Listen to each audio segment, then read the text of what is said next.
Currently, I am on the peninsula of Washington State. I'm about an hour away from um, Roosevelt elk and about an hour away from Rocky Mountain elk. So anyway, I just want to talk a little bit about Washington and elk hunting in Washington. Um, Washington does get a bad rap, and yes, there's a lot of things that could go better with fish and wildlife management and that. But anyway, there are some good opportunities. For one, Washington is a square state. So what that means is, or a point square state. So that means every year you put in for a special draw elk tag or deer tag, um, moose, goat, etc. But I'm focused on elk. When you put in for a special draw to get into an area that has less hunting pressure or has more quality bull elk, each year you put in, you get 1 point. But each year after that, let's say that 1 point, 1 times 1 is squared. 1 squared is 1. The next year, so really no benefit. The next year is going to be 2. So 2 times 2 is 4. 2 squared, 4. So you get 4 entries into the special hunt, and so on. And so, like, my father and a couple of my friends are in the 20 point range. So they're in four to 500 entries, which is awesome. Um, those are great to put in for both as a resident and non-resident. I believe they're like $7 for resident, and it should be about 70 for non-resident. But another opportunity which I'm benefiting from this year is the multi-season tag. Now, multi-season tag isn't very much to put in for. I think it's maybe $13. But if you get drawn, you get to hunt archery elk. If you don't harvest, you do muzzleloader elk. If you don't harvest, then you do modern rifle.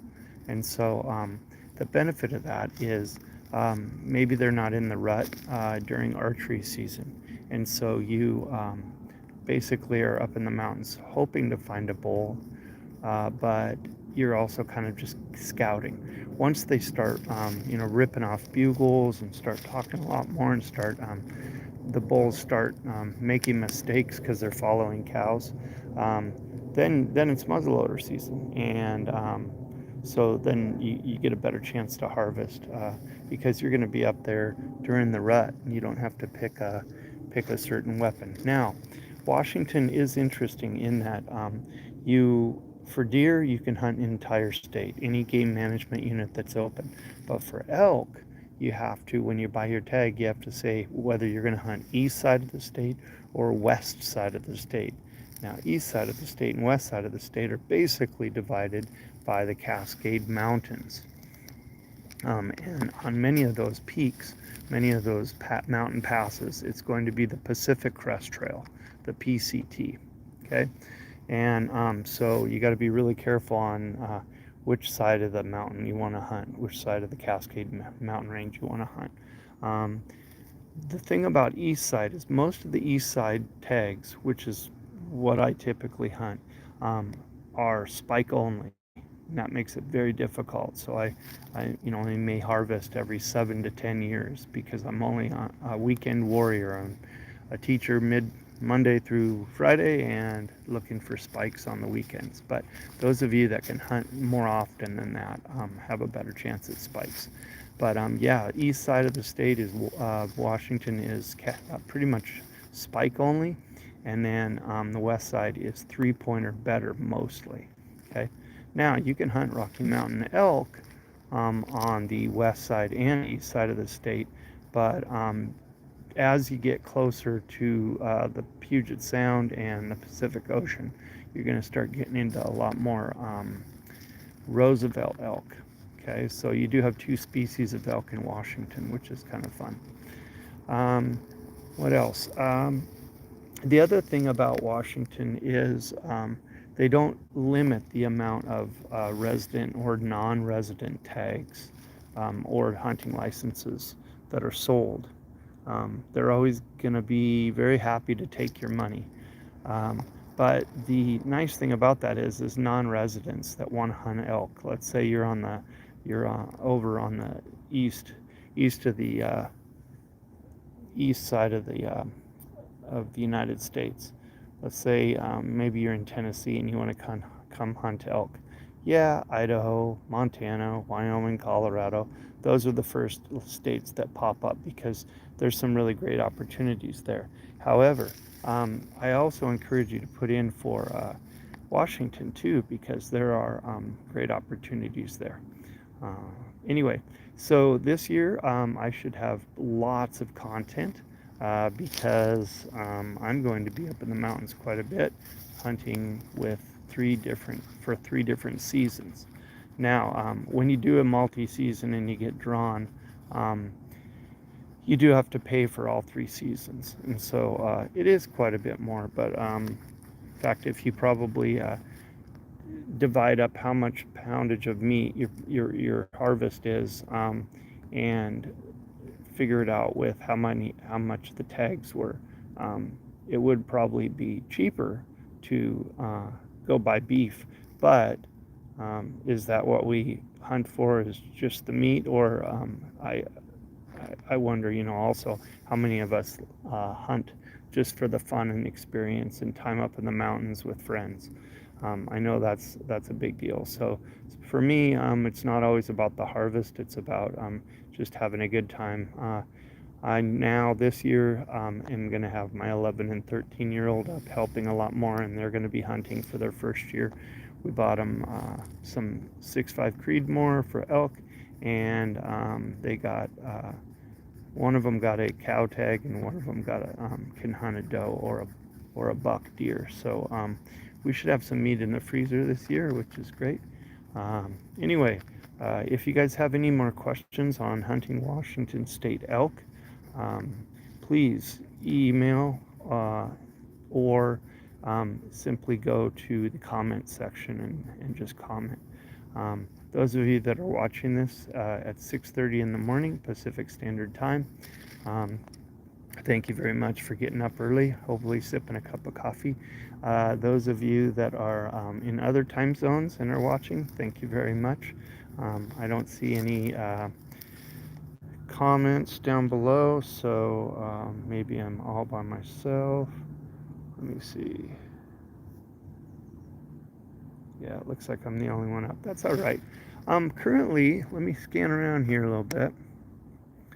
Currently, I am about an hour away from Roosevelt and an hour away from Rocky Mountain elk. I am in black-tailed deer country and black bear country. So as I was getting ready to, or trying to figure out how to go live with YouTube on my phone, sorry I was a couple minutes late, but as I was getting ready for that, I could hear deer walking through the brush. They are more elusive to me, in my opinion, way more elusive than an elk. They are brutal. I can hear them, I can find their tracks, but I can never see them. So those of you that hunt elk and deer on the west side in this fern-covered, moss-covered landscape, you are incredible. So I'm sure it's a different hunting technique, sitting still and listening. But I haven't seen anything yet, just heard it. It's all around me, which is exciting. All right. How many elk are in Washington? Thank you, Phantom Game Calls. By the way, Phantom Game Calls, those of you that are live or watch this video later, check out phantomgamecalls.com. Good buddy Jerry is an avid hunter and decided to start making his own calls, and they're absolutely amazing.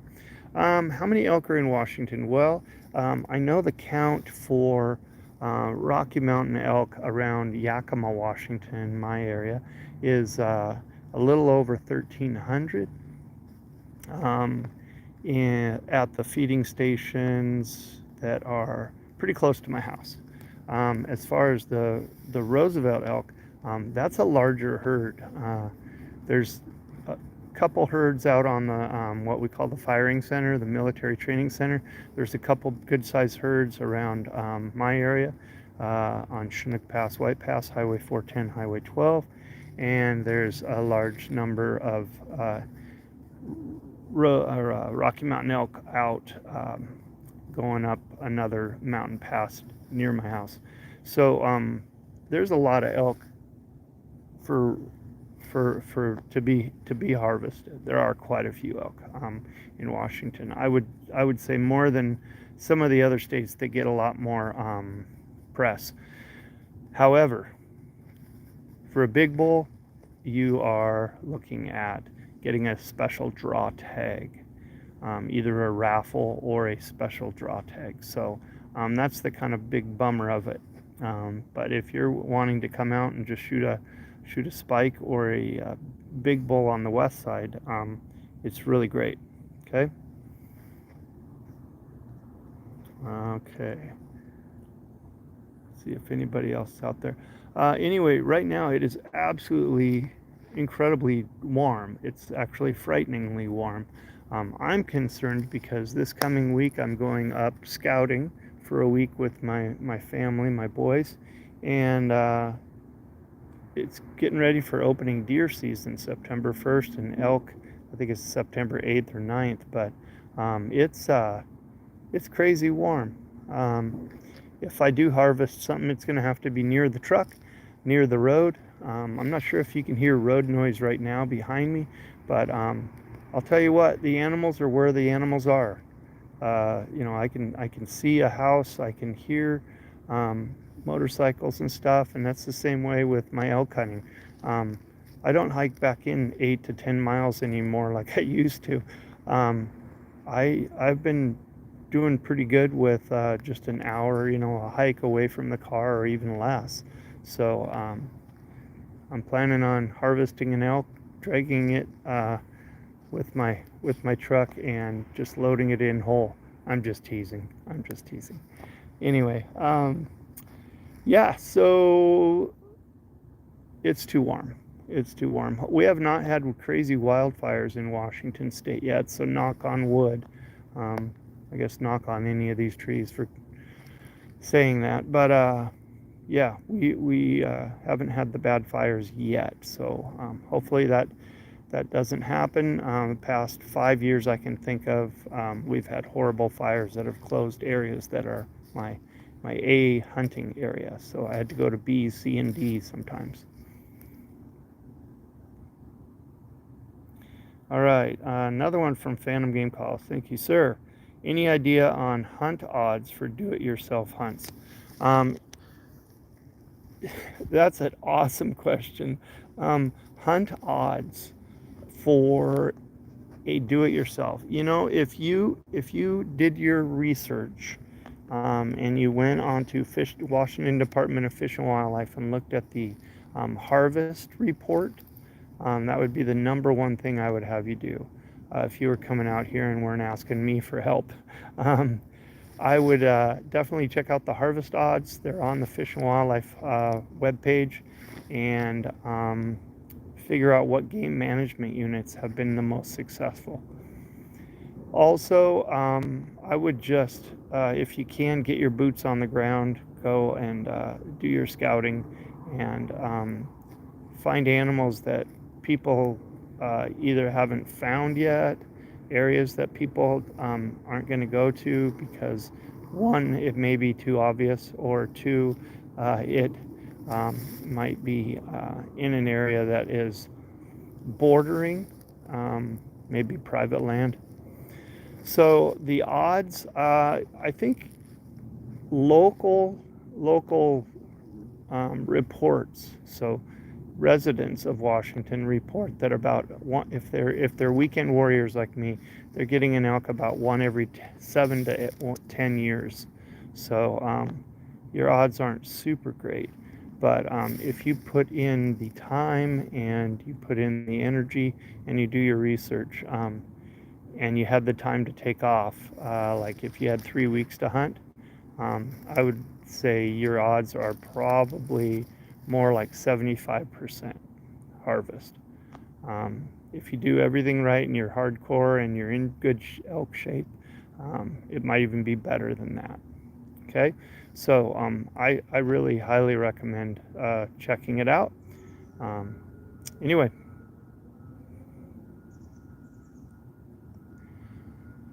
well, I am think I'm done with this area. I was hoping to see a black bear, but haven't seen anything. They must know that I have a bear tag. However, I do not have a weapon with me, so they are safe.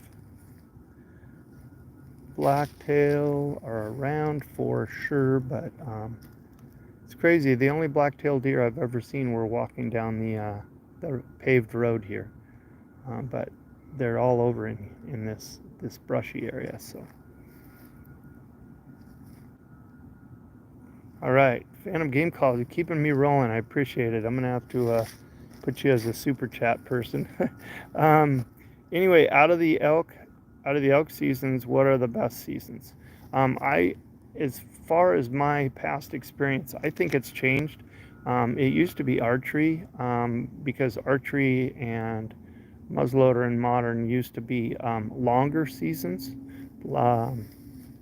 I don't know, maybe a decade, 2 decades ago, 20 years ago, they switched over to these shorter seasons, and they're more specific. And I've seen also last year the rut really didn't start for quite a while until after archery, and even during muzzleloader, when we should have been hearing bulls just screaming, it was only at night or early morning, and then they just shut their lips. They were quiet. So I would, if I was an out-of-stater, or if I'm in Washington State and I wanted to get into elk hunting, I would definitely pick up a muzzleloader. I would definitely do my research, figure out what game management unit has a good harvest rate for muzzleloader, and learn how to do cow calls. Everybody's hung up on the big bull calls, but I would definitely practice cow calls. And guess what? You can get awesome cow calls from Phantom Game Calls. So, just another plug for Jerry at Phantom Game Calls. Anyway, yeah, so that's what I would recommend. Oh, I got a deer coming in. That'd be cool to get one on film. He's about 40 yards behind me. Could be either that or there's a homeless camp up the road, so hopefully it's not a homeless person that's too aggressive. I'll help them out if they need something to eat or drink, though.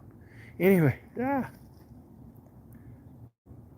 all right, well, I'm going to conclude this. I really appreciate those of you that watched, as well as are going to watch this in the future. Please leave comments below. And hey, everybody that's subscribed to this channel, to the Fat Bike Hunter channel, I want to say thank you from the bottom of my heart. We have reached over 500 subscribers, and that's fun. I know there's a lot of people out there that have quicker growth and way better content, but I appreciate you sticking with me, because 500 is just kind of a fun number. Anyway, also go to fatbikehunter.com. I've got e-bikes for sale. I've got merch, pretty awesome merch. I promise it's going to be one of the softest shirts or hoodies you've ever had in your life. Anyway, and just enjoy your day. All right, take it easy.